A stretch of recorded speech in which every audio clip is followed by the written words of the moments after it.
Magandang umaga sa ating lahat. Asahan na po ang mga pag-ulan ngayong araw at sa mga susunod pa na araw sa malaking bahagi po ng Southern Luzon, Visayas and Mindanao dahil po sa umiiral na southwest monsoon or habagat na siyang unti-unting pinalalakas. Ito pong bagyo na nasa labas ng ating Philippine Area of Responsibility. Itong nasa labas na bagyo po ay severe tropical storm na with international name na Bibingka at nasa layong higit 1,900 kilometers po silangan ng Central Luzon. May lakas na hangin na 95 kilometers per hour at inaasang lalakas pa habang binabagtas po ang hilagang bahagi ng Philippine Sea plus the Pacific Ocean. Base naman po sa pinakauling ng pag-asa, inaasang kikilos po pahilagang kanluran pa rin ang nasabing bagyo at posibleng nga maging typhoon bago siya pumasok ng ating Philippine Area of Responsibility bukas ng gabi. Kung sakasakali po ay papangalanan natin to na bagyong Ferdy o yung magiging pang-anim na bagyo for this year. Inaasahan naman na kikilos ito pahilagang kanluran pa rin hanggang sa makalabas agad ng ating Philippine Area of Responsibility pagsapit po ng Sabado ng umaga. Sa paglabas nito, magpapaibayo pa rin po ito ng habagat or southwest monsoon kahit magpapatuloy pa rin ang mga pag-ulan in many areas of our country hanggang dito sa may northern and central Luzon kabilang ng Metro Manila hanggang sa susunod po na linggo na yan. Mananatiling malayo sa ating kalupaan, subalit posible pa rin po ang bata ng mga pagbaha at pagguho ng lupa.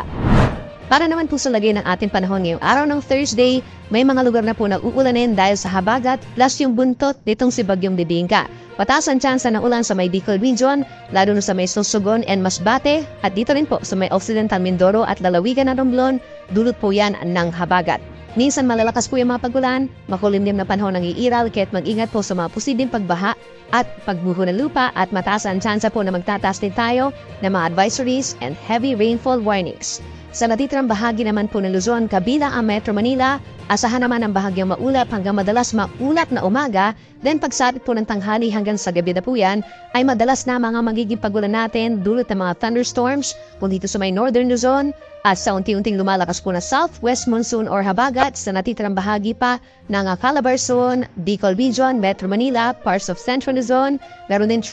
of the tropical storm or severe tropical storm Bibingka dito po sa may areas ng Cagayan Valley and Aurora. Temperature natin sa Metro Manila mula 26 hanggang 32 degrees Celsius.